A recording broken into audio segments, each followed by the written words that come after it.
দশম শ্রেণীর ছাত্রটিকে বলছি, আজ তোমাদেরকে মডেল অ্যাক্টিভিটি টাস্ক 2021 পার্ট 1-এর ম্যাথগুলো করাচ্ছি। দেখো, ম্যাথের প্রথম অঙ্কটা কি বলেছে, ax square plus bx plus c সমীকরণে বীজদ্বয় সমান হওয়ার কারণটা কি, শর্তটা কি। তুমি বলবে, যা তোমরা জানো বি স্কোয়ার মাইনাস 4ac এটা হচ্ছে নিরূপক, যখন বি স্কোয়ার মাইনাস 4ac 0 হবে তখন কিন্তু বীজদ্বয় সমান হবে। এটা 1 নম্বরটা হয়ে গেল। 2 নম্বর প্রশ্ন বলছে বৃত্তের ব্যাসার্ধের দৈর্ঘ্য 10 সেমি ও একটি জ্যায়ের দৈর্ঘ্য 12 সেমি, কেন্দ্র থেকে জ্যায়ের দূরত্ব কত। এখন দেখো আমি ফিগারটা আঁকছি। আমার এখানে দেখো এবি হচ্ছে জ্যা, আর তোমার এ ও হচ্ছে ব্যাসার্ধ, আর তোমার মাঝে একটা পয়েন্ট নিয়ে নিয়েছি লম্বটা, ওডি লম্ব টেনেছি। এবারে ওডি লম্ব টেনে আমি কী করছি, দেখো এও বলে দেওয়া আছে 10, এ বি দেওয়া আছে 12, তাহলে যখন লম্ব হয়ে যাচ্ছে তখন এর অর্ধেকটা মানে এডিটা কত হয়ে যাচ্ছে, এডিটা তোমার 6 সেমি হয়ে যাচ্ছে, এডিটা কত 6 সেমি হয়ে যাচ্ছে, আর তোমার এওটা হচ্ছে 10 সেমি, আর তোমাকে ওডিটা বার করতে হবে। তাহলে তুমি লম্ব স্কোয়ার প্লাস ভূমি স্কোয়ার ইকুয়াল টু অতিভুজ স্কোয়ার এই ফর্মুলাটা জানো। তাহলে তোমার ওডি স্কোয়ার প্লাস ওডি স্কোয়ার প্লাস কত, ওডি স্কোয়ার প্লাস কত, দেখো লম্ব স্কোয়ার প্লাস ভূমি ওডি স্কোয়ার প্লাস কত 6-এর হোল স্কোয়ার, এর অর্ধেক 6-এর হোল স্কোয়ার ইকুয়াল টু কত 10-এর হোল স্কোয়ার।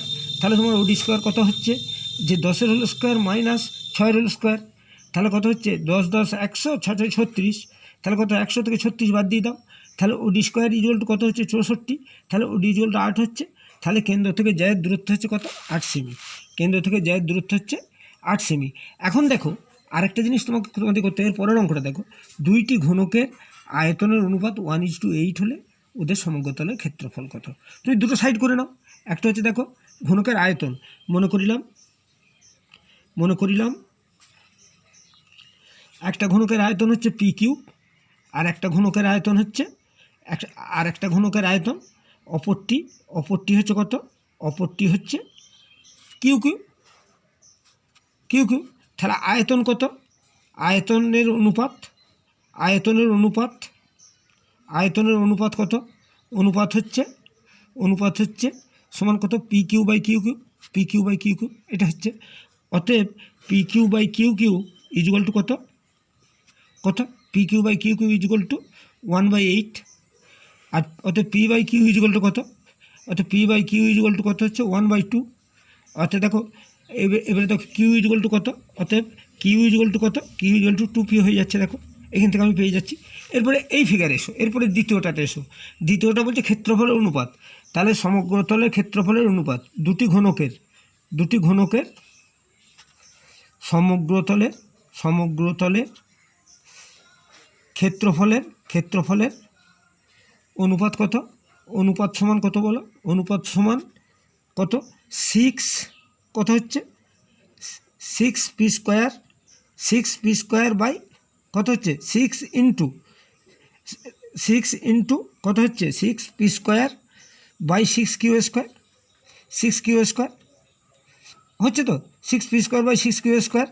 এরপরে তুমি কী হচ্ছে এই 6গুলো কেটে দাও, তাহলে p square by q square. এবারে দেখো পি স্কোয়ার কত বলো, পি স্কোয়ারের মানটা আমার দেওয়া আছে পি স্কোয়ার, আর কিউ মানে কত 2p, তাহলে 2p এর হোল স্কোয়ার সমান কত পি স্কোয়ার বাই কত হচ্ছে 4p স্কোয়ার। এবারে এইটা 1 হয়ে যাচ্ছে, পি স্কোয়ারটা কেটে দিলে তাহলে 1/4 হয়ে যাচ্ছে। ঠিক আছে, দেখো প্রথমে কী বলেছি আমি মনে করলাম প্রথম ঘনকের আয়তন হচ্ছে পি কিউ, তাহলে একটা ও পি হবে, আর দ্বিতীয় ঘনকের আয়তন কিউ একটা ও কিউ হবে, তাহলে এদের অনুপাত কত হবে পি বাই কিউ, তাহলে p by Q equal to কত হাফ, তাহলে কিউ ইকুয়াল টু কত 2p হয়ে যাচ্ছে।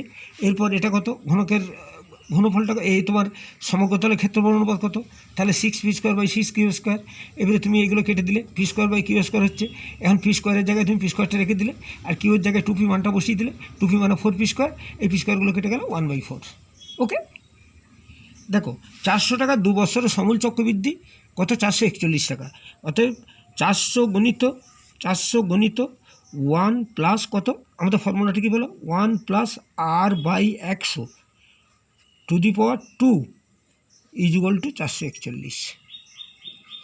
হ্যাঁ 441, और কত হচ্ছে দেখো, তাহলে 1 plus r/100 to the power 2 whole square 1 = 441/400 और 1 + r/100 whole square = 21/20 whole square और সূচকের নিয়ম অনুসারে করো 1 + r/100 = 21/20 और এখান থেকে তুমি 100 লসাগু নাও। 100 লসাগু নিলে কত হচ্ছে 100 + r = 21/20 और কত হচ্ছে দেখো 2000 + 20r 2000 + 20r = কত 2100 20r = 2100 और 20r = কত 2100 - 2000 और সমান কত 100 और r = 100 / কত 20 সমান 5 অতএব সুদের হার হচ্ছে 5%। এটা হয়ে গেল। এরপর অঙ্কটা দেখো।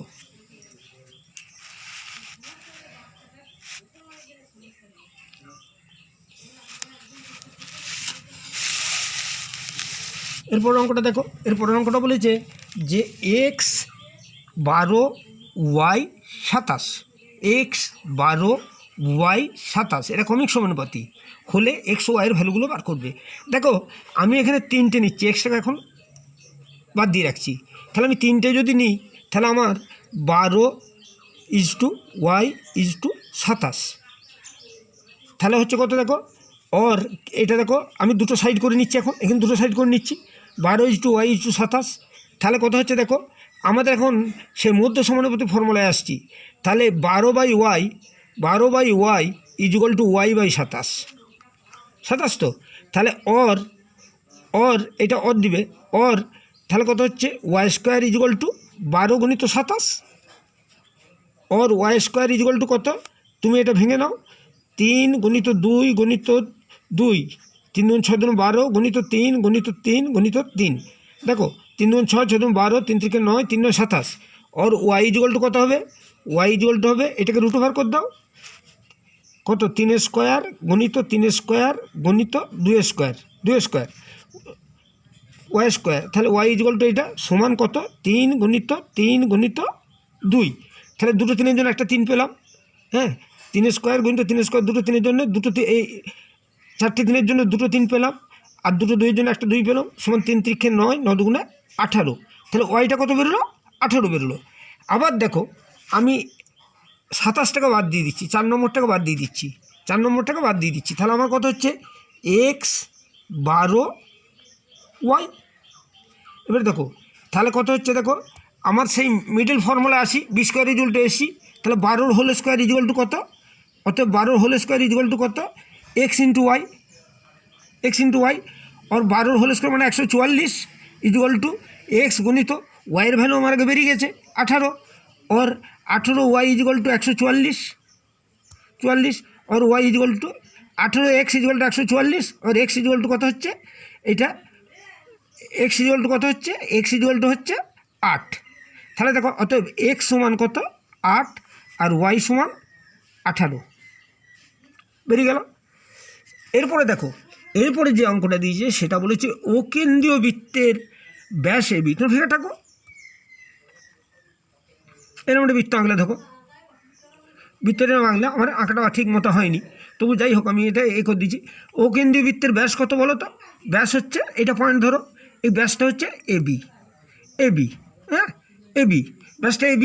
এরপর কি বৃত্তের উপর যেখানে একটি বিন্দু নাও C এই সিটা তুমি এরপর তুমি যোগ করলে যোগ করে এইটা দিয়ে দিলে এটাও যোগ করে দিলে। দেখো এই অ্যাঙ্গেলটা কি বলেছে, এই অ্যাঙ্গেলটা বলেছে 60 ডিগ্রি, এই অ্যাঙ্গেলটা 60 ডিগ্রি হলে এই অ্যাঙ্গেলটা কত হবে, হ্যাঁ এই অ্যাঙ্গেলটা কত হবে বলেছে। এখন দেখো আমার কি হচ্ছে আমার এই OB এটা ধরো C তো এটা এই তো OB আর OC OB ও OC একই বৃত্তের ব্যাসার্ধ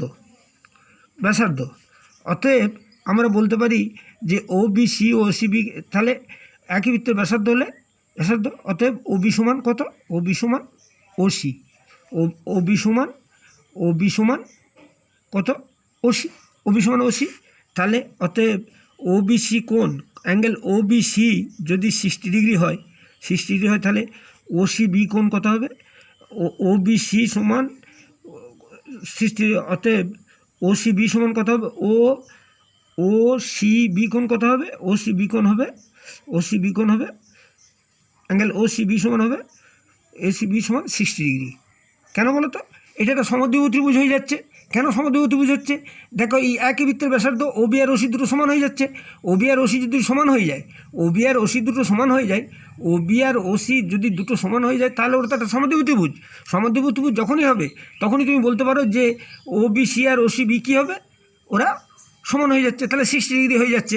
যখন আমার 60 ডিগ্রি হয়ে যাচ্ছে তখন আমি বলতে পারি তাহলে ওসি, এই ওসি বি কোণটা 60 ডিগ্রি।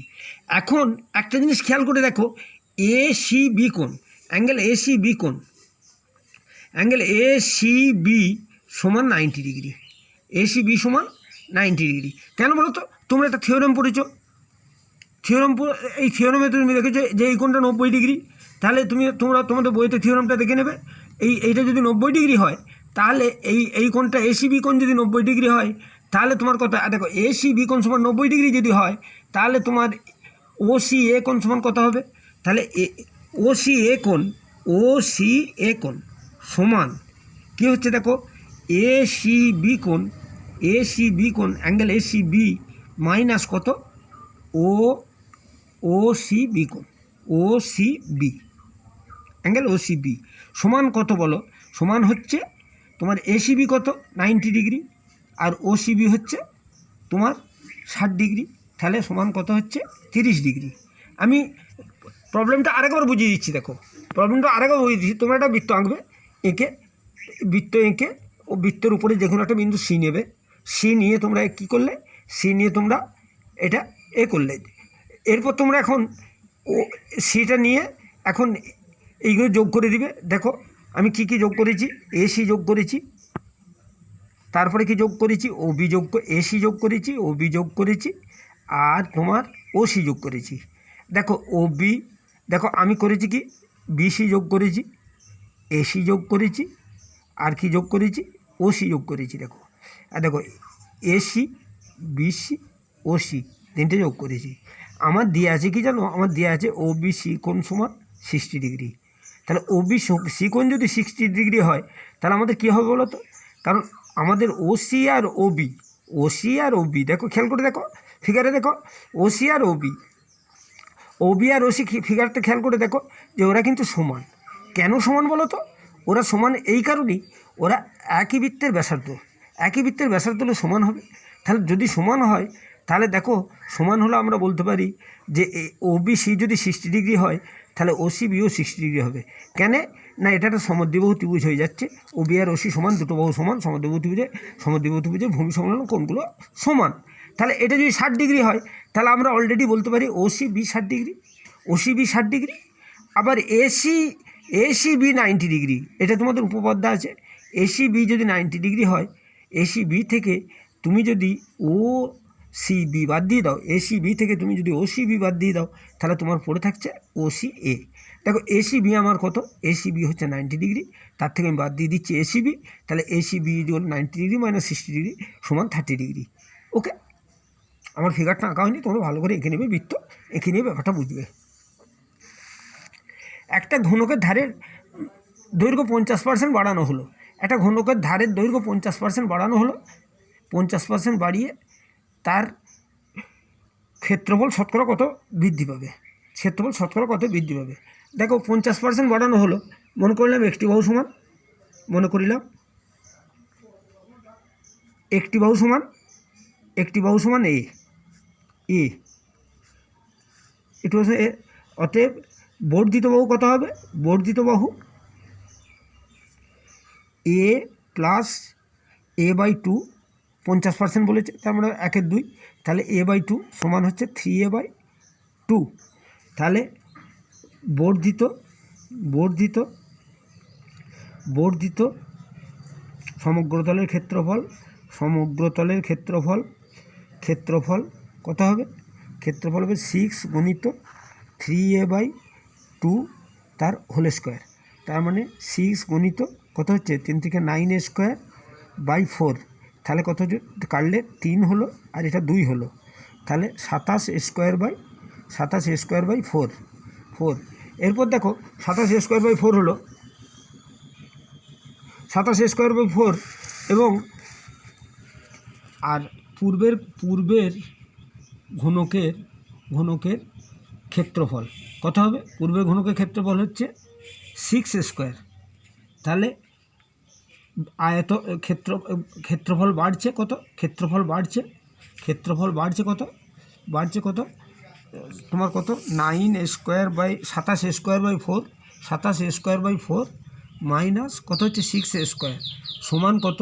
তুমি 4 লসাগু নিলে তোমার 27 স্কোয়ার বাই কত হচ্ছে 27 স্কোয়ার বাই 2, 27 স্কোয়ার বাই 2 তুমি এখানে লসাগু নিলে 2, তাহলে 27 স্কোয়ার আর এটা হচ্ছে 6 × 12 স্কোয়ার সমান কত? 15 স্কোয়ার বাই 2 বর্গ একক। তাহলে কত বাড়ছে? অতএব 6a স্কোয়ারে বাড়ছে কত? 15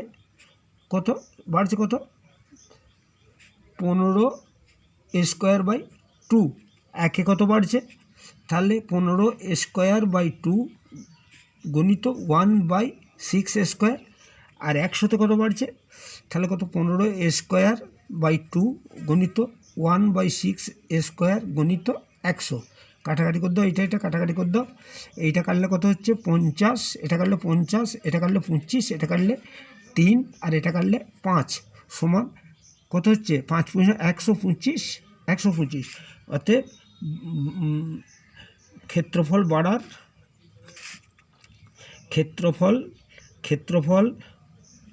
বাড়ে